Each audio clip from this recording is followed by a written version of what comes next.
Na cidade de Chipre, por volta de 300 a.C., vivia um rico comerciante chamado Zeno. Durante uma viagem de Fenícia a Pireu, seu barco afundou, junto com toda a sua carga. Devido a esse único evento, um evento inteiramente fora do controle de Zeno ou de qualquer pessoa, esse homem muito rico de repente se tornou pobre instantaneamente. Imagine que você fosse Zeno. Como você reagiria ao ver todo o trabalho de sua vida se desfazendo devido à força da natureza? Qual seria a reação apropriada? Você ficaria com raiva? Triste? Sentiria que a vida o enganou? Para a maioria de nós, essas seriam reações normais, mas não para Zeno, o pai do estoicismo. Uma pequena mudança pode durar uma eternidade, e uma pequena reformulação de sua mentalidade pode levar a mudanças maiores e mais impactantes mais adiante. O cerne do estoicismo é a aceitação e a indiferença. Após ler as obras de Sócrates e outros grandes filósofos, Zeno criou e ensinou o estoicismo. Segundo Zeno, embora não tenhamos muito controle sobre o que nos acontece, temos controle sobre como isso nos afeta, e devemos usar esse controle com eficácia. Em vez de chorar pelo leite derramado, ou neste caso, pela mercadoria afundada, Zeno concentrou-se em manter sua compostura diante da situação, permanecendo calmo e neutro, apesar de seu infortúnio. Hoje em dia, as pessoas inadvertidamente veem os estoicos como pessoas que não podem ser abaladas, que não costumam se entregar a extremos emocionais, como acessos de raiva ou crises de ansiedade. Mas a ideia original por trás do estoicismo era muito mais do que isso. Em vez de apenas descrever pessoas como desapaixonadas, o estoicismo era uma maneira de ver, descrever e entender o mundo. Era um modo de vida, e esse modo de vida perdurou por séculos. A filosofia estoica pode ser aplicada às situações de hoje da mesma forma que era aplicada há milhares de anos, e seus benefícios são igualmente impactantes. O estoicismo nos permite processar essas emoções negativas diante de experiências negativas e transformá-las em pensamentos que nos proporcionam uma perspectiva única do mundo. A perspectiva é tudo, e todos no mundo têm experiências diferentes, portanto, perspectivas diferentes sobre as coisas. Como os estoicos se reuniam, discutiam e ensinavam filosofia em lugares públicos, sua filosofia geral era amplamente conhecida. Eles acreditavam que os princípios estoicos poderiam beneficiar grandemente qualquer pessoa, e, portanto, não fazia sentido esconder esse conhecimento por trás das quatro paredes de uma escola ou dos pátios do palácio. Como resultado, qualquer pessoa, desde escravos até imperadores, podia aprender e se tornar um estoico, e muitos o fizeram. Alguns dos estoicos mais notáveis do mundo incluem Epicteto, que uma vez foi escravo, Sêneca, um renomado estadista, e Marco Aurélio, um imperador romano e um dos homens mais poderosos que já viveram. Os primeiros estoicos praticavam o que pregavam, evitando todas as formas de segregação e liderando a luta contra a desigualdade. Eles até inventaram a palavra cosmopolita, que significa literalmente cidadão do mundo. Quando as pessoas ouvem essa palavra hoje em dia, pensam em cidades como Nova York, Toronto, Dubai e Londres. Por causa de sua diversidade, esse era o tipo de união e solidariedade que os estoicos pregavam. Na época da fundação do estoicismo, as mulheres não podiam buscar a filosofia, mas os estoicos discordavam completamente disso.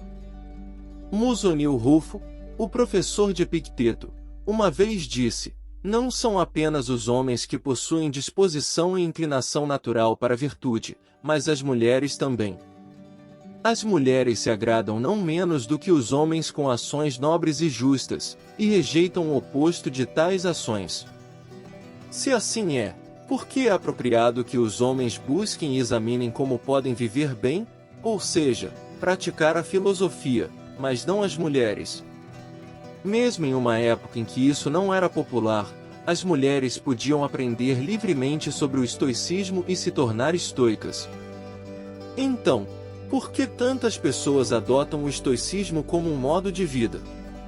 Em um mundo cheio de reviravoltas inesperadas, nossas emoções tendem a atrapalhar as coisas.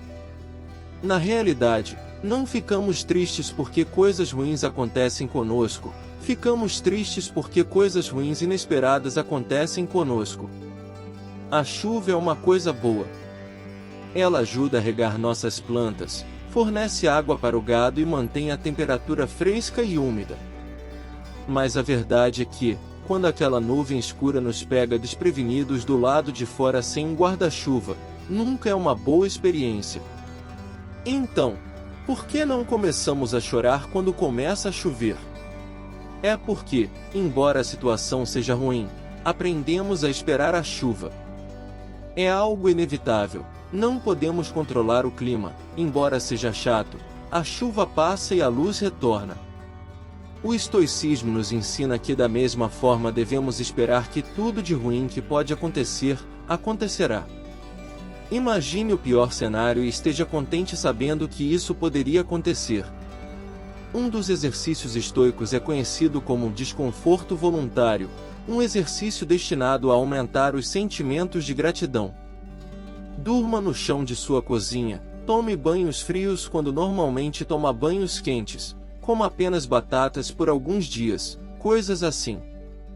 Esse exercício ajuda você a entender que, não importa o quão difícil seja, você ainda sobreviverá e, potencialmente, prosperará se sua mentalidade estiver correta. Ao ser capaz de suportar essas situações desconfortáveis, preparamos indiretamente nossa mente para futuras adversidades. Com o estado atual do mundo, em que anúncios são constantemente empurrados goela abaixo, somos levados a acreditar que, se não tivermos a próxima melhor coisa, se não tivermos uma certa aparência ou não ganharmos uma certa quantia de dinheiro, nunca seremos felizes. Entramos no mundo sem saber muita coisa. Crescemos aprendendo coisas em casa, na escola e observando o mundo por nós mesmos. A questão é: precisamos internalizar todo esse conhecimento? Se o fizermos, poderíamos estar estabelecendo expectativas irreais para nossas vidas, o que nos deixaria, em última análise, desapontados e insatisfeitos. Esse não é um bom caminho para viver. Em vez disso, devemos nos concentrar em melhorar a nós mesmos, por nós mesmos. Devemos fazer coisas por nós mesmos e apenas por essa razão. Anexar qualquer esperança externa ou apegos secundários às ações que tomamos quase sempre leva à decepção. Na maioria das vezes, acabamos tentando preencher o vazio com coisas externas. Gastando todo o seu dinheiro em um carro chique, uma casa ou até mesmo começando uma família. Às vezes fazemos todas essas coisas pelo seu valor externo, e não pelo seu valor interno. No entanto, o estoicismo ensina que, se abordarmos a vida dessa maneira, estamos colocando nossa felicidade nas mãos de forças externas, forças que podem sempre falhar. Carros quase sempre quebram, desastres naturais devastam cidades inteiras, e as taxas de divórcio aumentam a cada ano. Mas mesmo as coisas gratuitas na vida têm um custo. O custo do espaço, tanto físico quanto mental. Como Sêneca escreveu, aprender a viver com menos criará espaço em sua vida para as coisas que realmente importam para você. Em vez disso, devemos colocar nossa felicidade em nosso valor intrínseco como seres humanos e em nada que tenhamos ou possamos adquirir fisicamente. Devemos escolher fazer o nosso melhor para manter a cabeça fria, independentemente do que a vida nos reserve. Porque, no final do dia, não temos controle sobre a maioria das coisas que nos acontecem, mas temos todo o controle sobre como reagimos a essas coisas. Essa é a dicotomia do controle, o princípio mais importante na filosofia estoica. Nas palavras de Epicteto, a tarefa principal na vida é simplesmente esta: identificar e separar as questões para que eu possa dizer claramente a mim mesmo quais são externas e não estão sob meu controle, e quais têm a ver com as escolhas que realmente controlo. Os estoicos ensinam que devemos aprender a separar o que podemos controlar do que não podemos controlar. Precisamos determinar nosso valor não a partir de coisas que não podemos controlar, mas das coisas que podemos. Lutar por metas é uma característica boa, mas desmoronar quando as coisas não saem como planejado é, na visão dos estoicos, inútil. Fazer vídeos no YouTube é, bem, muito mais fácil do que ser um imperador romano, mas ainda pode ser desafiador às vezes. Primeiro, você precisa desenvolver sua ideia, o que leva tempo. Depois pesquisa essa ideia, a descarta porque não é boa, começa de novo, roteiriza o vídeo, cria o vídeo, edita, cria a miniatura, título e tudo mais antes de publicar. Tudo isso, até o ponto em que você clica em publicar, depende de você. No entanto, uma vez que você clica no botão de publicação, o poder passa para o algoritmo do YouTube. Ainda assim, muitas pessoas julgam o sucesso de seu canal do YouTube ou conta do Instagram com base na quantidade de visualizações, inscritos ou seguidores que tem, métricas que, na maior parte, estão além do seu controle. Os estoicos ensinam que, em vez disso, você deve julgar o sucesso de seu trabalho com base na quantidade de esforço que você coloca e não no resultado de suas esperanças externas.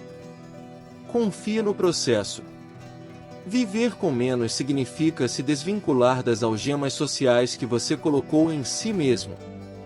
Pense em uma pessoa que trabalhou duro em seu emprego nos últimos 6 meses. Agora ela sente que merece uma promoção e vai até o chefe com seu relatório de desempenho. O chefe agradece, não concede a promoção, e ela volta para casa pensando que deve ser ruim em seu trabalho.